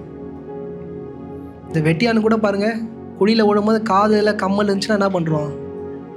ஊத்துடுவான். அவன் வேக வேகமாக வேலை செய்கிறான், வேக வேகமாக பலன் நோண்டுறான், வேக வேகமாக மூடுறான்னா அதுக்கு இல்லை, சீக்கிரமாக மூடி மறைச்சிட்டு எல்லாரும் போனான்னு என்ன பண்ணலாம்? நோண்டி. ஆண்டவர் சொல்கிறார், மதிகேடனை என்ன பண்ணுறாரு சொல்கிறாரு. படிங்கம்மா. உன் ஆத்துமா உன்னிடத்திலிருந்து இந்த ராத்திரியிலே எடுத்துக்கொள்ளப்படும். அப்பொழுது நீ சேகரித்தவைகள் யாருடையதாகும் என்றார். தேவனிடத்தில் ஐஸ்வர்யவனாய் இராமல். நல்லா கவனிங்க, நம்ம எங்கே ஐஸ்வர்யனாக இருக்கணும்? முதலாவது நம்மளோட தேவனிடத்தில் நம்மளுடைய ஐஸ்வர்யத்தை நாம் சேர்க்க வேண்டியது மிக மிக அவசியம். இந்த பூமியில் நம்ம பிள்ளைங்களுக்கு எப்படி சொத்து பத்து வீடு இதெல்லாம் கட்டி நீங்கள் கொடுத்துக்கிட்டே இருக்கிறீங்களோ, இது நீங்கள் போனதுக்கப்புறம் உங்கள் பிள்ளை கஷ்டப்படாமல் வாழ போகிறான். ஆனால் நீங்கள் இங்கேருந்து போகும்போது உங்களுக்கு அங்கே என்ன இருக்கணும்? பொக்கிஷம் இருக்கணும். ஆணுடைய சமூகத்துக்கு நீங்கள் போகும்போது உங்களுக்கு என்ன இருக்கணும்? பொக்கிஷம் இருக்கணும். ஒரு 50 வயசு 40 வயசுலாம் நீங்கள் வரீங்கன்னா அதை முதல்ல யோசிச்சு பாருங்கள். ஆண்டவர்கிட்ட உங்களுக்கு இன்விடேஷன் இருக்கா? இந்த பூமியில் உங்களுக்கு பணம் காசு இருந்தால் உங்கள் பிள்ளைங்க இன்விடேஷன் கொடுத்து வாமா பாப்பா என்ன பண்ணுவாங்க? கூப்பிடுவாங்க. அதே மாதிரி பூமியில் உங்களுக்கு கணவனாக இருக்கிற உங்களோட தகப்பன் நீங்கள் போகும்போது உங்களை இன்விடேஷன் பண்ணி என்ன பண்ணோம்? கூப்பிடுற மாதிரி ஒரு வாழ்க்கை இந்த பூமியில் நீங்கள் வாழ்ந்தால் தான் அங்கே என்ன இருக்கும்? உங்களுக்கு பொக்கிஷம் இருக்கும். இன்றைக்கி நிறையா பிளானிங் நீங்கள் வச்சுருப்பீங்க. ஆனால் அந்த பிளானோட இந்த பிளானை முதலாவது வைங்க. ஆண்டவருக்கென்று நான் என்ன செய்ய போகிறேன், ஆண்டவருக்கென்று காரியங்கள் செய்ய போகிறேன்னா சபைக்கு கொடுக்கறத பற்றி நான் சொல்லவே இல்லை. ஏன்னா அந்த அளவுக்கு கரப்டர் ஆகிடுச்சு. விசுவாசிங்க எந்த அளவுக்கு கரப்ட் ஆகிட்டாங்கன்னா, ஆண்டவருக்கு ஏதாச்சும் ஒன்று செய்யணும்னா ஊழியத்துக்கு சபை கட்டுறதுக்கு இப்படி செய்யணும்னு நினைக்கிறாங்க. இல்லை, அவருக்காய் பரிசுத்தமாய் வாடுவதே அவருக்காய் நீங்கள் செய்கிற உண்மையான பொக்கிஷம். வீதியில் நீங்கள் சண்டை போடும்போது அவரோட நாம தூஷிக்கப்படுது. குடும்ப உறவுக்குள்ளே நீங்கள் சண்டை போடும்போது அவரோட நாம தூஷிக்கப்படுது. அங்கெல்லாம் நீங்கள் ஸ்ட்ராங்காக ஆண்டவரை ரெப்ரசன்ட் பண்ணிங்கன்னா பொக்கிஷம் எங்கே வருது? புரியுதா? எல்லாரும் நினைக்கிறாங்க சபையில் வந்து காணிக்கப்படியில் கொட்டினா தேவனோட ராஜ்யத்தில் என்ன பண்ணுறாங்க? பொக்கிஷத்தை நெவர் எவர். ஏன்னா இதை சொல்லவே மாட்டாங்க. எந்த சபைக்கு போனாலும் இந்த விஷயத்த சொல்ல மாட்டாங்க. ஏன்னா அது வந்து அதான் அடி வயிறு. அதில் கை வச்சிட்டா என்ன வருது? ஊழியம். என்னை அழைத்த ஒரு தேவனாகி கர்த்தர், நான் ஏன் இவ்வளோ துணிகரமாக பேசுகிறேன்னு என்னை அழைச்சவர் அவர் நான் அதிகமாக விசுவாசிக்கிறேன். ஏன்னா அவர் என்னை போச்சு என் மனைவிட்ட தான் சொல்லுவேன். நான் யாருக்கிட்டே போய் என்ன பண்ண மாட்டேன். என்னை அழைச்சவர் என்னை ஏந்த விடலை. நான் ஒளி ஆரம்பித்த நாள்லேருந்து இன்னி வரைக்கும் சொல்கிறேன், என்னை அப்படி போஷிக்கிறார், அப்படி போஷிக்கிறார். ஏன்னா கர்த்தர் நல்லவராக இருக்கிறார். இன்றைக்கி ஒரு பீச்சுக்கு நான் போனேன், என் பிள்ளை இட்டுக்கிட்டு நான் போனேன். திடீர்னு வந்து பார்த்தீங்கன்னா என் ஒய்ஃபோட சபை ஆளுங்கள்லாம் வந்துட்டாங்க. உண்மையாக அந்த சபை வந்து ஒரு நான் உலகப்பரமான ஆசீர்வாதங்கள் கொஞ்சம் கம்மியான ஒரு சபை. கஷ்டப்படுகிற குடும்பம், ஒரு குடும்பம்னது கஷ்டப்படுகிற குடும்பம். எல்லாருமே டெய்லி வேஜஸ், டெய்லி தினக்கூலி அப்படிப்பட்டு வேலை செய்கிற ஒரு ஆளுங்க. சில பேர் ரேப்பிடோ பைக் ஓட்டுறாங்க. அப்படிப்பட்ட ஆளுங்க தான். ரேப்பிடோ ஓட்டுற ஒரு நபரோட ஒரு பிள்ளை அது நான் அந்த பீச்சில் நான் உட்காந்து பார்க்குறேன். நாங்கள் அப்படியே போய் ஜாயின் பண்ணிக்கிட்டோம். நான் தனியாக இருக்கிறேன், நான் சேர மாட்டேன் யாருக்கூடயும். நான் தனியாகவே உட்காந்து எல்லாரும் என்ன பண்ணுறாங்க, எல்லாம் ஊழியர்கள் எல்லாரும் விசுவாசிங்களே எல்லாரும் என்ன பண்ணுறாங்க, என்ன செயல் பண்ண அப்படியே பொறுமையாக கவனிக்கிறேன். அப்படியே பார்த்துட்டு ஒரு குழந்தை வந்து அவங்க அப்பா கிட்டே வந்து பார்த்திங்கன்னா அந்த பபுள்ஸ் விட்றது என்ன பண்ணுச்சு, வாங்குச்சு. கஷ்டப்படுறது தான். ஆனால் அவங்க பிள்ளை கேட்குதுன்னு சொல்லிட்டு அந்த பிள்ளைக்கு என்ன பண்ணாது, அங்கே வந்து விலை அதிகம். பீச்சில் அது வந்து 50 ரூபாய் 80 ரூபாயோ. அது நார்மலாக வெளியே வாங்கினா 20 ரூபாய், பீச்சில் வாங்கினாலும் அது அதிகம். அந்த பிள்ளை ஆசைப்பட்டு கேட்குதுன்னு சொல்லிட்டு அதை என்ன பண்ணுறாரு, வாங்கி தர்றாரு. அந்த பிள்ளை அதை வச்சுன்னு முட்டை விட்டுன்னு விளையாடிக்கிட்டே இருக்குது. நம்ம ஆள் குட்டி குசுமா என்ன பண்ணிச்சு, போச்சு, போயிட்டு அப்படி பிடிங்கிச்சு. என்ன பண்ணிச்சு, பிடிங்கிச்சு. திருப்பி இவகிட்ட இருந்து வாங்கினா பேன் ஆடுது. என்ன பண்ணுது? பேன் ஆகுது. அந்த குழந்தை துளி கூட யோசிக்காம, அக்கா தரேன் நீ வச்சுக்கோ. என்னது? அக்கா தரேன். அது தெரிஞ்சு பண்ணிச்சா தெரியாமல் பண்ணிச்சான்னு தெரில. அந்த மொமெண்டம் பரலோக ராஜ்யத்தில் அதுக்கான பலன் போயிடுச்சு. அவங்க அப்பா கஷ்டப்படுறாரு, அவங்க அம்மா கஷ்டப்படுறவங்க, அவளுக்கு திருப்பி அதை கேட்டால் வாங்கி தருவாரான்னு கேட்டால் வேற. இப்போ நம்ம வீட்டில் இருக்கிற பிள்ளைங்க பொம்மையை ஒரு 5 நிமிஷம் விளையாட ஷேரிங்க்கே என்ன பண்ணாதுங்க? இதெல்லாம் விஷம், கொடுக்கவே கொடுக்காது. வீட்டில் இருக்கிற எல்லா பொம்மையும் கிளம்பும்போது அம்மா பால் புட்டி விட்டுட்டம்மா. என்னது? நம்ம எங்கேனாச்சும் வெளியே வீட்டுக்கு போயிட்டு ஏதாச்சும் அந்த பொருளை விட்டு வருவோம். அவளோட பொருளை எங்கேனாச்சும் எடுத்துட்டு போனாமா பால் புட்டி விட்டு வந்துட்டோமா, எடுத்துக்கோமா. எங்கள் அம்மா வீட்டுக்கு போயிட்டு வந்தால் பால் புட்டி விட்டோமா, தெளிவாக இருப்பார். நம்ம பிள்ளைங்க என்ன பண்ணாது? எதுவுமே கொடுக்காது. பாருங்கள், அந்த சிறு வயதிலே அந்த பிள்ளை கொடுக்குது. அதை பார்த்து என்னால் இப்போ ஜீர்ணிக்கவே முடியல. திருப்பி அவங்க அப்பா கேட்டால் அவ்வளோ காசு கொடுத்து அவங்க அப்பாவால் அதை வாங்கியே தர முடியாது. ஆனால் பாப்பா கேட்குதுன்னு சொல்லிட்டு கொடுக்குது. அவங்க அப்பாவுக்கு அப்படியே திருன்னு முடிக்கிறாரு. ஐயோ, இதுக்காக நம்ம காசு கொடுத்துவாங்க. அவரோட எண்ணத்தை என்னால் ஃபீல் பண்ண முடியும். ஏன்னா 80 ரூபா கொடுத்து வாங்கி கொடுத்துக்கிறாரு தான் பிள்ளைக்கு பொம்மையை. டப்பால்னு தூக்கி கொடுத்துச்சு. இதுவும் காரில் வச்சுன்னு ஜாலி. நான் காரில் வரேன், அவர் பஸ்ஸில் வந்தார். யோசிச்சு பாருங்க, என்னதான் அவங்க அப்பாவோட இருதயம் இருக்கும். இவனுக்கா தூக்கி கொடுக்குற, இவன் பிள்ளைக்கா தூக்கி கொடுக்குற, இவன் பிள்ளை வசதியாக இருக்குது. ஏன்னா போடுற ட்ரெஸ்ஸுலேயே வித்தியாசம் இருக்குது. ஆனால் பாருங்கள், அந்த பிள்ளைக்கு அதெல்லாம் தெரியல. அது இன்னசென்ட்டாக அப்படி தூக்கி கொடுத்துச்சு. நான் இன்னி வரைக்கும் அந்த பிள்ளையை மனசில் வச்சுக்கிட்டு நான் ஜெபம் பண்ணும்போது அந்த பிள்ளைக்காக பண்ணுறது உண்டு. ஆனால் அவங்க அப்பா அம்மாவை காட்டிலும் அந்த பிள்ளையை பயங்கரமாக ஆசீர்வதிங்க. இப்பயும் அப்படியே சொல்ல போது அப்படியே கூசுது உடம்புலாம். என் பிள்ளைக்கு அப்படிப்பட்ட குணத்தை தாங்க. ஏன்னா இப்படிப்பட்ட குணாதிசயங்கள் பரலோக ராஜ்யத்தில் உங்களுக்கு என்ன பண்ணும்? பொக்கிஷத்தை சேர்க்கும். ஏன்னா அதோட ஜாலி, அதோட ஹாப்பினஸ் என்ன பண்ணிச்சு? கொடுத்துருச்சு. இன்னைக்கு நம்மளோட சந்ததிகள் செல்ஃபிஷாக மாறிட்டு இருக்கு. தனக்கு தான் என்கிற இடத்துக்குள்ளேயே என்ன பண்ணுறோம்? சுற்றி வரோம். இப்படிப்பட்ட சந்ததியை என்ன பண்ணாதீங்க, நீங்கள் உருவாக்காதீங்க. சிறு வயதுலேருந்தே கொடுக்க என்ன பண்ணுங்க? எல்லாம் காணிக்க போட்டு தான் கற்றுக் கொடுக்குறீங்க. என்ன கற்றுக் கொடுக்குறீங்க? உங்கள் பிள்ளைக்கு போடு, சபையில் போய் என்ன பண்ணு, காணிக்க போடு. அதை விட நிறைய விஷயம் இருக்குது. ஸ்கூலில், காலேஜில் சாப்பாடு ஷேர் பண்ணுறது, இப்படி பண்ண ரொம்ப வருத்திலாம் அவங்க பிள்ளை போய் கொடுத்துட்டு தாத்தால நீங்கள் வாங்கி கொடுக்குற எல்லாத்தையும் திரும்பி கொடுத்துச்சுன்னா மண்டையில் போட்டுங்க. ஒரு ப்ராப்பராக எதை கொடுக்கணும், எதை கொடுக்கக்கூடாது என்ன பண்ணுங்கள், சொல்லி கொடுத்து வளங்க. ஏன்னா இது ரொம்ப முக்கியம். ஏன்னா இது எதில் வருதுன்னா ஆவியின் கனிகள் என்ன பண்ணுது? வருது. அது பிள்ளைக்கு 3 வயசு தான் ஆகுது. அந்த ஆவியின் கனிகள் அந்த பிள்ளை எப்படி பெற்றுக்கொள்ளுச்சுன்னு எனக்கு தெரியல. கலாத்தியர் 5வது அதிகாரம், ஒரே ஒரு விஷயம் சொல்கிறேன். அந்த பிள்ளையை பற்றி ஒரே ஒரு விஷயம். ஹாஸ்பிட்டலில் அந்த குழந்தை பிறந்து முதல்ல அது போன இடம் சபை. அதான் ஞாபகம் வருது. ஹாஸ்பிட்டலில் குழந்தை பிறந்து முதல்ல அவங்க அம்மா ரொம்ப வைராக்கியமான ஒரு ஆள். அவங்கள எனக்கு ரொம்ப பிடிக்கும். நானே திட்டினேன், என்ன லூஸாக இருப்பாங்களா? ஹாஸ்பிட்டலேருந்து முதல்ல அவங்க இட்டுன்னு போன இடம் சபை.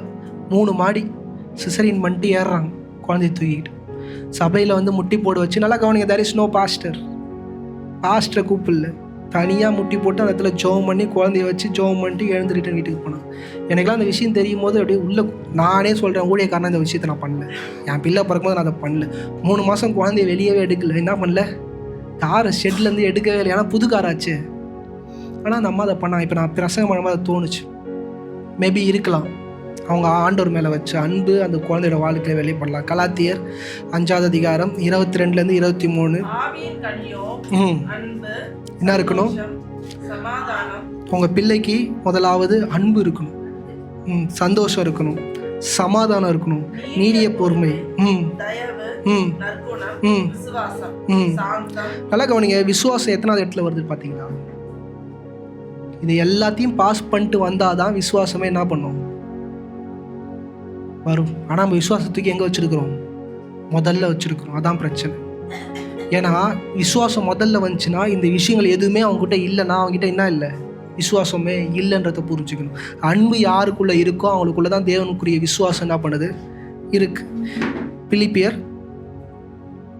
4வது அதிகாரம் 11லேருந்து 13. பிலிப்பியர் 4வது அதிகாரம் 11லேருந்து 13. என் குறைச்சலினால் நான் இப்படி சொல்லுகிறதில்லை, ஏனெனில் நான் எந்த நிலைமையில் இருந்தாலும் மனரம்யமாயிருக்க கற்றுக்கொண்டேன். நல்லா கவனிங்க, எந்த நிலையில இருந்தாலும் நான் மனரம்யமாக இருக்க நான் பண்ணேன். அப்போஸ்தலனாகிய பவுல் இதை சொல்றாரு. உங்கள் பிள்ளைகள் எந்த நிலையில இருந்தாலும் மனரம்யமாக இருக்க என்ன பண்ணணும்? நீங்கள் கற்றுக் கொடுக்கணும். வாழ்ந்திருக்கவும் தெரியணும், உங்கள் பிள்ளைக்கு தாழ்ந்திருக்கவும் தெரியணும். படிங்கம்மா. தாழ்ந்திருக்கவும் எனக்கு தெரியும், வாழ்ந்திருக்கவும் எனக்கு தெரியும், எவ்விடத்திலும் எல்லாவற்றிலும் திருப்தியாயிருக்கவும். உங்க பிள்ளை திருப்தியா இருக்கணும். உங்கள் அப்பா அம்மா கிட்ட இருந்து அவன் பெற்றுக்கொள்கிற காரியத்தில் முதலாவது என்ன இருக்கணும்? திருப்தி இருக்கணும். இல்லைன்னு சொல்லுகிற பிள்ளைகள் அது நல்ல பிள்ளைகளாக ஆக முடியாது. நீங்கள் சொல்லும் போது கஷ்டமாக இருக்கும். ஆனால் இல்லைன்னு நீங்கள் என்ன பண்ணக்கூடாது? உங்கள் அம்மா கொடுத்ததை வச்சு என்னவாக இருக்கணும்? திருப்தியாக இருக்கணும். உங்கள் அப்பா கொடுத்ததை வச்சு என்ன பண்ணணும்? திருப்தியாக இருக்கணும். படிங்கம்மா. திருப்தியாயிருக்கவும் பட்டினியாயிருக்கவும் பரிபூரணமடையவும் குறைவுபடவும் போதிக்கப்பட்டேன். பட்டினியாக இருக்கவும் பரிபூர்ணமாக இருக்கவும் குறைவுபடவும் சொல்லி தருவீங்களா உங்கள் பிள்ளைக்கு? இந்த காலை வேளையில் உங்கள் பிள்ளைக்கு சொல்லுவீங்களா? குறைவுபட சொல்லியே தர மாட்டேன். உயிரே போனாலும் நான் பட்னியாக இருப்பேன் பாஸ்டர், என் பிள்ளையை நான் என்ன பண்ண மாட்டேன்? பட்னி போட. இது நல்ல தகப்பன் தாய் அல்ல. இன்னைக்கு அநேக பெற்றவங்க தன் பிள்ளைகளுக்கு தன்னுடைய வறுமையை, தன்னுடைய கஷ்டத்தை, இல்லைனா தான் கடந்து வந்த பாதைகளை சொல்கிறதே இல்லை. அதனால தான் கணவன் மனைவி உறவுக்குள்ளே தண்டனைக்கா. அவங்க நடந்து வந்த விஷயம், அவங்க அப்பா மூஞ்ச காட்டின விஷயம், அம்மா மூஞ்ச காட்டின விஷயம்லாம் 2 பேரும் நீங்கள் ஷேர் பண்ணுவீங்கன்னா, ஏன்னா அவங்க எப்படி பார்க்குறாங்கன்னா, ஹஸ்பண்ட் அண்ட் ஒய்ஃப் ரிலேஷன்ஷிப்பை வந்து லவ்வோட பார்க்குறாங்க. எங்கள் அப்பா எல்லா வேலையும் செய்வார்ப்பா எங்கள் அம்மாவுக்கு. ஆனால் அப்பா திட்டின ஃபேஸ் என்ன பண்ண மாட்டாங்க, அம்மா சொல்ல மாட்டாங்க. அப்பாவை நல்லவராகவே என்ன பண்ணுவாங்க? காட்டுவாங்க. ஆனால் ஆண்டவர் சொல்கிறார், என்ன காட்டுங்க? குறைவை காட்டுங்க. ஏன்னா 3வது காரியம், அது நம்மளோட ரெஸ்பான்சிபிலிட்டியாக இருக்குது. ஆண்டரை பற்றி நல்லது சொல்லும் போதும் இப்படிப்பட்ட விஷயங்களையும் நான் ஏன் சொல்லணுன்றனோ, அதே மாதிரி அப்பா கிட்ட அம்மா கிட்ட இருக்கிற குறையும் நீங்கள் என்ன பண்ணணும்? சொல்லித்தரணும். 10வது படிக்கும்போது 12வது படிக்கும்போது சொல்லிக் கொடுக்காதீங்க. ஒரு முதிர்ச்சிப்பட்ட வயசில் ஒரு திருமணமாகி அவன் போகிறதுக்கு முன்னாடி உட்கார வச்சு மகளாக இருக்கட்டும் பெண் பிள்ளையாக இருக்கட்டும் என்ன பண்ணுங்கள்? சொல்லுங்கள். ஏன்னா சில பேர் அவங்க வீட்டுக்காரர் குடிக்கிற விஷயத்த கடைசி வரைக்கும் தன் பிள்ளைகிட்ட என்ன பண்ண மாட்டாங்க? சொல்லவே மாட்டாங்க. அவன் அங்கே போய் கல்யாணம் பண்ணோன்னே ஹஸ்பண்ட் குடிச்சுன்னு வருவார், எனக்கு இந்த வாழ்க்கை வேணாம், டைவர்ஸ். ஆனால் அம்மா பார்த்தீங்கன்னா கிட்டத்தட்ட ஒரு 40 வருஷம் குடிக்கிற ஒரு ஹஸ்பண்டோட தான் வாழ்ந்துருப்பாங்க. பிலிப்பியர் 4வது அதிகாரம் 9வது வசனம். நீங்கள் என்னிடத்தில் கற்றும் அடைந்தும் கேட்டும் கண்டும் இருக்கிறவைகளோ அவைகளையே செய்யுங்கள், அப்பொழுது சமாதானத்தின் தேவன் உங்களோடு இருப்பார். நல்லா கவனிங்க. அப்போஸ்தலனாகிய பவுல் அழகாக சொல்கிறாரு, என் கிட்ட கேட்டது மாத்திரம் இல்லை, நீங்கள் கற்றுக்கொண்டது மாத்திரமும் இல்லை, என்னது என்னது கண்டு நீங்கள் கண்ணால் என் வாழ்க்கையை பார்த்தீங்கல்ல, அதை எப்படி என்ன பண்ணுங்க? வாழுங்க. ஊழியக்காரன் அந்த மாதிரி சொல்லணும். நான் விசுவாசியே அப்படி சொல்லணுன்ற. நல்லா பேசலாம், நல்லா காரியங்கள் என்ன பண்ணலாம், செய்யலாம். ஆனால் என் வாழ்க்கையில் வந்து பார்த்தீங்கன்னா என்ன இருக்கக்கூடாது? குறை இருக்கக்கூடாது. இன்றைக்கி பிள்ளைகள் ஏன் தடுமாற்றத்தில் விழுறாங்கன்னா, நம்மளோட வாழ்க்கை தான் அவங்களுக்கு இடிக்குது. நம்ம நல்லா பேசுகிறோம், நல்லா ஜெபம் பண்ணுறோம், நல்லா காரியத்தெல்லாம் அவங்களுக்கு சொல்லித்தரோம். ஆனால் நீங்கள் பிரச்சனை வரும்போது ஒரு காரியத்தை பண்ணிடுறீங்க பாருங்கள், அதுதான் அவங்களுக்கு தடையாக வந்து நிற்கிது. அவங்களோட ஆசீர்வாதத்துக்கு எது தடையாக நிற்குது? நம்ம கோவத்தில் நம்மளோட எமோஷன் பர்ஸ்ட் ஆகி சில காரியத்தை பண்ணிடுறோம் பாருங்கள், அப்பா அம்மாவா. இதுதான் அந்த பிள்ளையோட இருதயத்தில் ஆழமாக போய் பதியும். என் குழந்தை இருக்குது, எவ்வளவோ நல்ல நல்ல பாட்டுலாம் நான் பண்ணுவேன், சொல்லி தருவேன். அதெல்லாம் பாடாது. ஏதாச்சும் ஒரு வார்த்தை வந்து பிடிச்சிக்கின்னு அதையே திருப்பி திருப்பி சொல்லாத பப்பு எங்கெல்லாம் போனாலும் அதையே கொன்னுடுவேன். என்னது எனக்கு டேய் மண்டையிலேயே கொட்டிடுவேன். அந்த நான் ஒரு வாட்டி சொல்லிட்டேன், தப்பு பண்ணால் மண்டையிலேயே கொட்டுவேன், எங்கே போனாலும் கொட்டுவேன், அப்பாவை கொட்டுவேன். எல்லாரும் பார்த்து சிரிக்கிறாங்க, எனக்கு ஒரு மாதிரி இருக்குது. ஏன்னா இந்த பிள்ளைகள் எது தவறோ அதை கரெக்டாக என்ன பண்ணுறோம், ஆழமாக அவங்க இருதயத்தில் போய் பறிஞ்சிடும். அதுவும் உங்கள் பிள்ளை வளர வளர வளர நீங்கள் கணவன் மனைவியாக நீங்கள் செய்கிற காரியங்கள் எல்லாமே நீங்கள் நினைக்கிறீங்க டிட்டோவாக பிடிக்கும். அப்பா என்ன வார்த்தை யூஸ் பண்ணுறாரு அம்மா கிட்ட, அப்பா அம்மாவோட உறவு எப்படி இருக்குன்றது எல்லாம் இந்த பிள்ளைங்களுக்கு என்ன பண்ணும், புரியும். இன்றைக்கி நீங்கள் வாழுகிற வாழ்க்கை அவங்களுக்கு நிழல் ஓட்டமாக என்ன பண்ணணும், இருக்கணும். ஏன்னா அதுதான் உண்மையான ஆசீர்வாதம். உங்கள் பிள்ளைகளுக்கு எது உண்மையான ஆசீர்வாதம்? இதுதான் உண்மையான ஆசீர்வாதம். உபாகமம் 6வது அதிகாரம் 6-7.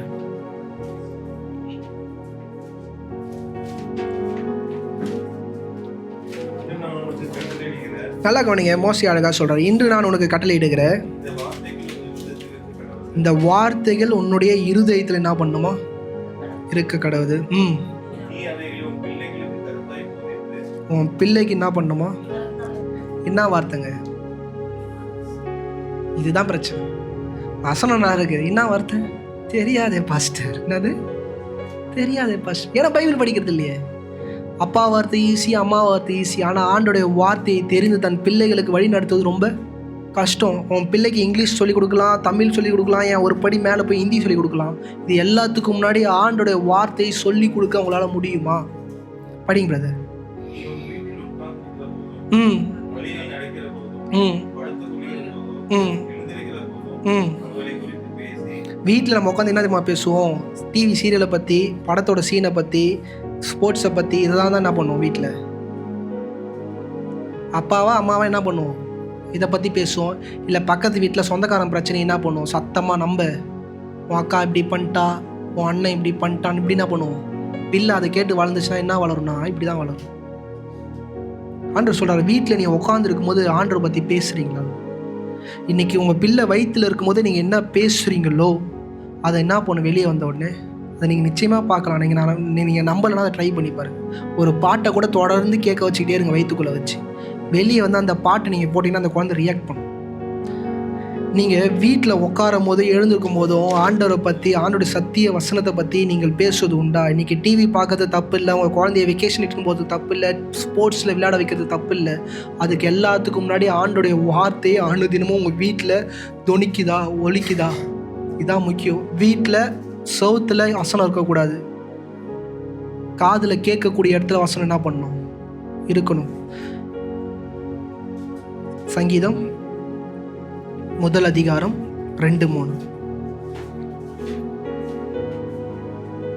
சங்கீதம் 1:2-3.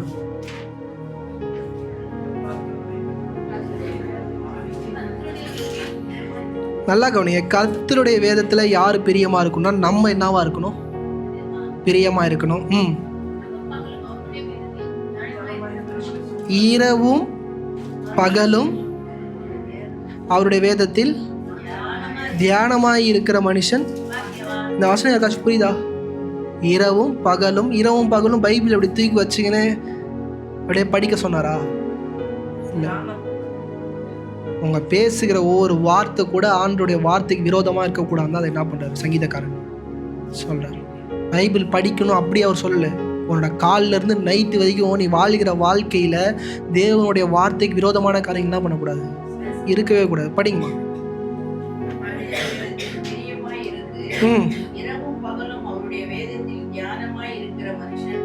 அந்த மனுஷன் தான் நிச்சயமா பாக்கியவான், அவனுக்கு பரலோகத்தில் அவனுடைய நாமம் என்ன பண்ணப்பட்டிருக்கு, எழுதப்பட்டிருக்கு. படிங்கம்மா. நல்லா கவனிங்க. நீர் கால்கள் ஓரமாய் நடப்பட்டு தன் காலத்தில் தன் கனியை தந்து. நல்லா கவனிங்க. அந்த நீர், இந்த மாதிரி நீர்நிலையான இடத்துல நடப்படுகிற அனுபவம் எதுனா, நீங்கள் ரட்சிக்கப்பட்ட அப்பா அம்மாவாக இருந்தீங்கன்னா உங்கள் பிள்ளை எப்பேற்பட்ட அனுபவத்தில் நடப்படுது? நல்ல நீர்கால்கள் ஓரமான இடத்துல என்ன பண்ணுது உங்கள் பிள்ளை? நடப்படுது. படிங்கம்மா. யாரு கனிய? தன் கனிய. இன்னைக்கு உங்கள் பிள்ளை கனி விடுவதை நீங்கள் என்ன பண்ணணும்? பார்க்கணும். உங்களோட கனியை கிடையாது, உங்களுடைய ஜபத்தினால கிடையாது. நீ காலைல அழகாக அவனுக்கு சொல்கிறேன், எந்த பிள்ளை காலைல எழுந்துக்கும் போது அவன் இல்லை அந்த நபர் உங்களை என்ன பண்ணும்? வாமா சர்ச்சுக்கு போகணும். இப்போ யோசிச்சு பாருங்கள், உங்கள் ஜென்ரேஷனில் யோசிச்சு பாருங்கள். சர்ச்சை கட்டடிக்கிறதுக்கு எல்லா பிளான் என்ன பண்ணியிருக்கிறாங்க? கரெக்டாக வச்சுருக்காங்க. நோ, சர்ச்சுக்கு நோ சொல்கிறதுக்கு ப்ராப்பரான ரீசன் வச்சுருப்பாங்க. என்ன ரீசன்? ப்ராப்பரான ரீசன் வச்சுருப்பாங்க. இந்த ரீசன் யார் அவங்களுக்கு போதிக்கிறதுனா பிசாஸ், வேறு யாரும் கிடையாது. ஏன்னா இந்த தவறான யோசனைகள் யாருடையதுன்னா பிசாசுடையது. இன்றைக்கி அப்பா அம்மாவாக நீங்கள் சபையில் உட்காடுறீங்கன்னா நீங்கள் தோத்துடுவீங்க. நான் ஃப்ராங்காக சொல்கிறேன். என்ன பாஸ்டர் சொல்கிறீங்க? Yes, you will loose.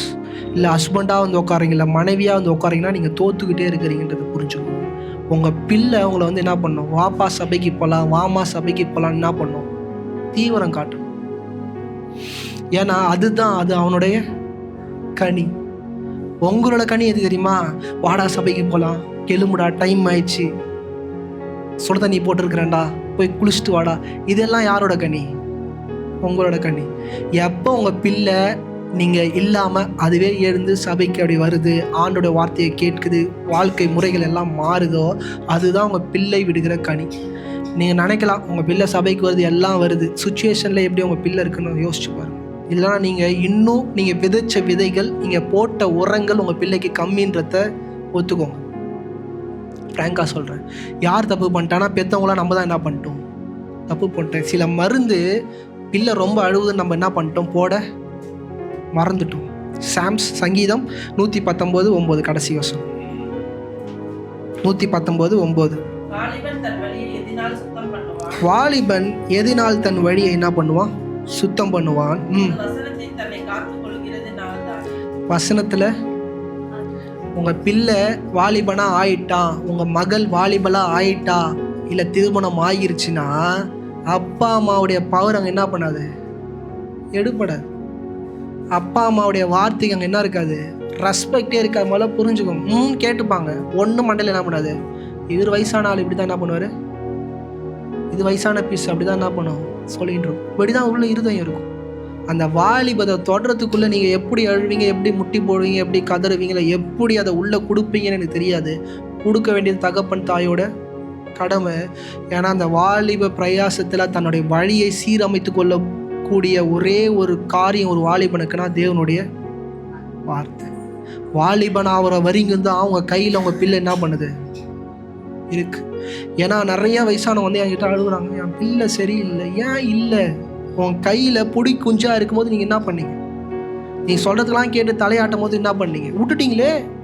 ஆண்டர் வந்து தயவுசெய்து குறை சொல்லலாம். இன்றைக்கி இங்கே வாலிபராக வந்திருக்கிறோம். நானே இதை நான் இந்த வசனத்தை எடுத்துக்கிறேன்.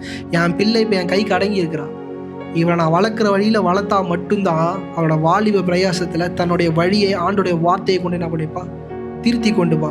இன்றைக்கி ஒரு பாஸ்டராக நான் ஒரே ஒரு விஷயம் உங்களுக்கு சொல்கிறேன், ஆவிக்குரிய ரீதியில் சொல்கிறேன்.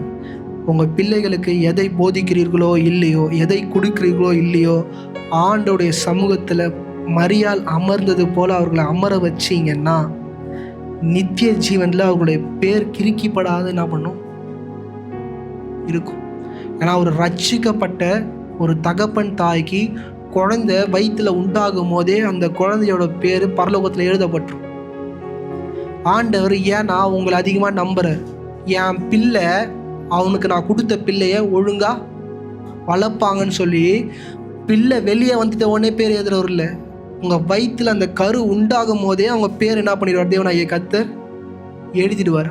சொல்லுவார் ஆண்டவர் ஒரு வசனம், ஜீவ புஸ்தகத்தில் உன் பேரை கிறுக்கி போடாமல் என்ன பண்ணுங்க பார்த்துக்கோ. அது மீனிங் என்னன்னா, நீ எப்போ ரட்சிக்கப்பட்டியோ உன் சந்ததியோட பேர் மொத்தத்தையும் அவர் என்ன பண்ணிட்டாரு, எழுதிட்டார். நீ வளர்க்குற வளர்ப்பில் தான் அது பேர் என்ன ஆகப்படுது, மாறப்போகுதுன்றதை மறந்துடாது. இருக்கிறவங்களை கண்களை மூடி